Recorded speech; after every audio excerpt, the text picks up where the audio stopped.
Hello and welcome to Hindsight with me, Segun Ojumu. This week on the program, we'll take a look at President Muhammadu Buhari's visit to Germany.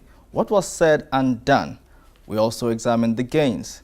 We'll also be joined live in the studio to talk about that visit by the Minister of Foreign Affairs, Geoffrey Onyeama.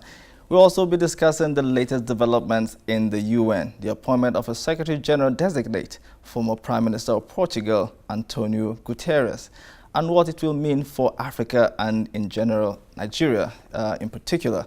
We also discuss wider reforms issues in the UN. So let's get started, shall we? President Muhammadu Buhari was in Germany last week. During his visit, he met with the German Chancellor Angela Merkel and the President Joachim Gauck. The president, among other things, was unhappy with the fact that trade between Nigeria and Germany stands at just 2.96 billion euros in 2015. He wants to change that. Another major concern of the president, which he highlighted at the 71st General Assembly of the United Nations, is Lake Chad. Lake Chad has just about completely dried up. Only 10% of it is left. But the German Chancellor told him her country, Germany, has set aside 18 billion euros for the recharging of the Lake Chad through the diversion of rivers in the Congo Basin to empty their waters into the lake. Watch this video of the president at a press conference with Angela Merkel. About the Chibo girls, you must have learned that yesterday we managed to get 21. So about 100 more are still in the hands of the terrorists somewhere in the Lake Chad Basin Commission area, which includes Cameroon, Niger, Nigeria. With getting this 21 out, we hope we'll get sufficient intelligence to go about securing the balance. We are very grateful to the United Nations participation in trying to secure these guards. Wir wollen zwar den Schmugglern und den Menschenhändlern das Handwerk legen, aber wir wollen Menschen, die in Not sind in Nigeria, auch helfen. Deshalb wollen wir für diejenigen, die nicht sich auf den illegalen Weg begeben, auch Angebote machen für. Now, joining me in the studio to discuss that and other matters is the Minister of Foreign Affairs, Geoffrey Onyeama. Welcome to our studio, sir. Thank you for coming. Thank you very much. It's a pleasure to be here. Excellent. You were with the president during his visit to Germany. Now, in that video, the president, he didn't mention it, but it was one of those things he discussed while in Germany. Trade volume, still too low for him. What is Nigeria doing to ensure that changes? Well, there's a very big effort by Mr. President to the ease of doing business in Nigeria, improve the business climate as well as the mechanism of doing business in Nigeria. And that's a major, major initiative at the moment. Mm-hmm. Okay, of course, there's also the issue of the energy crisis. Germany, we know, is a world leader when it comes to renewable energy. Now, tell us what was discussed on that front. What changes are we going to see?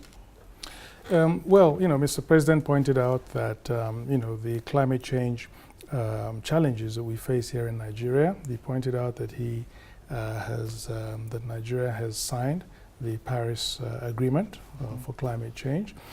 And of course, under the the Paris Agreement, the national contributions that each country has to make, and really change as much as possible to renewable energy, moving away from fossil fuels and and other kinds of energy that contributes to climate change and global warming. So it is clear. He mentioned that the fact that Germany is a leader in renewable energy, solar power, and other forms of energy, and that we're looking for greater German investment in the country. And the German Chancellor, talked about the importance of the right business environment in Nigeria to attract foreign investors. And of course, there was a business forum that took place on the same day of the visit, and all this within with the objective of increasing the volume of German investment in Nigeria. Okay, tell us more about what was discussed at that business forum. Well, the business forum, there are various, it was Nigeria German Business Association that were behind it. Okay. And, it was looking at the various areas of investment. So you had panelists. You had the Minister of Agriculture who was there and spoke about the investment opportunities in the area of agriculture. And of course, they talked about, Empower. The Minister of Trade was also there and talked about the initiatives in developing a more business-friendly environment in Nigeria. Talked about the fiscal situation, the foreign exchange situation, and how that is going to be sort of much more flexible in terms of allowing investors to repatriate their money. So it was a comprehensive look at various sectors in Nigeria where the Germans were interested in, and of course manufacturing as well played. Was also another area that was discussed. Okay, this next question, there's this disconnect. Some will say the administration is losing popularity among Nigerians, but we see countries like Switzerland, we see countries like Germany, and a raft of other countries coming to Nigeria wanting to do business. How would you, how would you balance this two? Why is that? Where is the disconnect? No, there's not a disconnect. There's a very good reason why these countries want to come here. Nigeria is the 7th largest market in the world. It's the 7th most populous country in the world, 180 million people. That's an enormous market. That's a very attractive market, number one. Number two, Nigeria is a country that has a lot of natural resources, a lot of mineral resources and natural resources. That's very attractive. Nigeria is a country that also has a high, relatively high level of, skilled human resources. So that's also attractive to investors, where you can use local, labor and middle level and senior level capacity. So so clear, and the purchasing power is there. Nigeria is the largest economy on the continent, or maybe the second now to South Africa. But the GDP, the gross domestic product, is reasonably high. So so it's extremely attractive. Of course, tied to the economy is the issue of Nigerians leaving these shores to seek greener pastures. If you recall, the German Chancellor days before was on a whirlwind tour of Mali, Niger, Ethiopia, the seat of the African Union. Part of our discussions is centered on stemming the tide or the flow of asylum seekers. She said, of course, 10,000 Nigerians will be deported next year. Tell us more about this and in concrete terms, what Nigeria is doing to fulfill her own end of the bargain as it is to stem this flow of asylum seekers. Well, to start first, I think the majority of them, I don't know whether they're necessarily asylum seekers, but so irregular migrants, okay? And it's true, a large number of them are Nigerians. Now, it's a big problem for Western Europe because that's the main destination of a lot of them, and it's very high on the agenda of a number of European countries. And we know that that's one of the main reasons why the UK pulled out of the Brexit of the European Union. So clearly, it's an issue. Behind it all is, of course, the economy. I think a lot of them, the majority of them are economic migrants, and the Germans and, in fact, the EU, because they're acting as a bloc, actually. There's a Valletta agreement in Malta where the EU wanted to engage with a number of these countries to work out a viable mechanism for controlling the flow of irregular migrants. So they put forward some proposals to us, and during that meeting, Chancellor Angela Merkel put forward some proposals. What they were suggesting, for instance, is to explore the possibility of them making funds available and providing some kind of training. They understand that, when you want to repatriate a lot of these immigrants, that one of the challenges for them is the sort of stigma coming back to their countries. They haven't made it out there, and they really come back, and maybe they don't even have the skills or anything to find meaningful work, and that becomes the real disincentive why they don't want to come back, and why they try at all means to stay there. And so this is a possibility that they were looking at, making this money available and providing some training, vocational training, or developing some skills for them. But to answer your other leg of your question, what Nigeria is doing on its side, well, one thing that Nigeria cannot do is you cannot imprison Nigerians within Nigeria's boundaries. Everybody has the right to move as they wish. So all we have to do, and what is left for us to do as a government, what Nigeria has to do, improve the economy. People have to have gainful employment, obviously in the country. Education is key also, because you're not going to have gainful employment if you don't have the skill set and then the education. So those are really areas that we have to focus on. And security is also extremely important. Okay, we're going to changing gears. We're going to be taking a short break, and when we return, we're going to be discussing a whole new matter entirely. You're watching Hindsight with me, Segun Ojumu. Don't go anywhere. We'll be right back.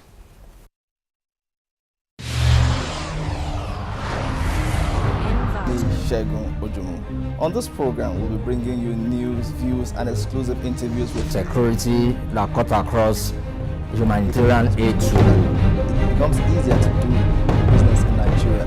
Now, Nigeria.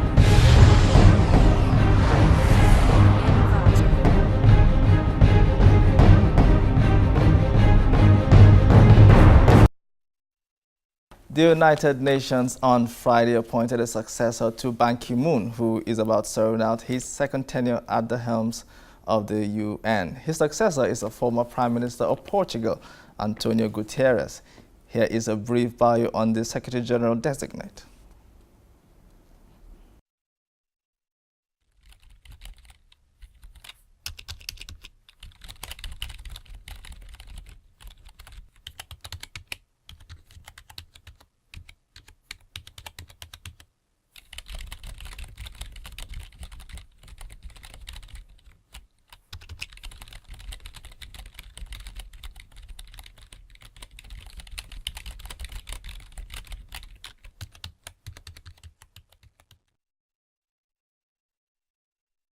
Mr. Guterres has been speaking about what his priority will be as Secretary General. Take a listen to what he had to say. I think the first priority is in relation to peace. The lack of peace is the most dramatic problem we are facing in today's world. We have seen a multiplication of new conflicts. Old conflicts never die. Look at Somalia or Afghanistan or the Democratic Republic of Congo. And the world has changed. There is a feeling of impunity and predictability. The international community has lost much of its capacity to prevent conflicts and to solve them. And it is clear that a surge in the diplomacy for peace is the best way to, at the same time, help us limit human suffering in all dimensions. And the refugee dimension is, of course, one of the most dramatic ones. So a surge in the diplomacy for peace would be my priority. The UN Secretary General designates Mr. Antonio Guterres. We'll turn back to the minister now. Now, let me ask you, you were at the UN for, what, over 30 years now? Yes, I was at a specialized agency of the UN Okay. for 30 years, yes. Okay, and during this time, did you meet with Mr. Guterres? What do you know about him? Yes, he was heading another agency, the United Nations High Commissioner for Refugees. Yes. And what you have in the UN is that you have a meeting called the Chief Executives Board. And all the heads of agencies meet twice a year. Okay.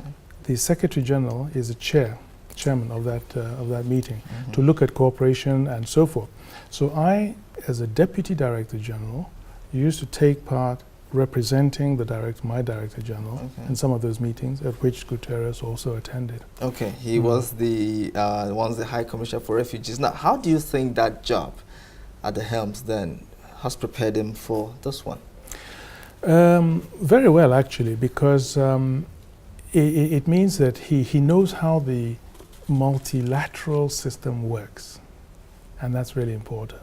Just the whole nuances and just how it operates, because it takes.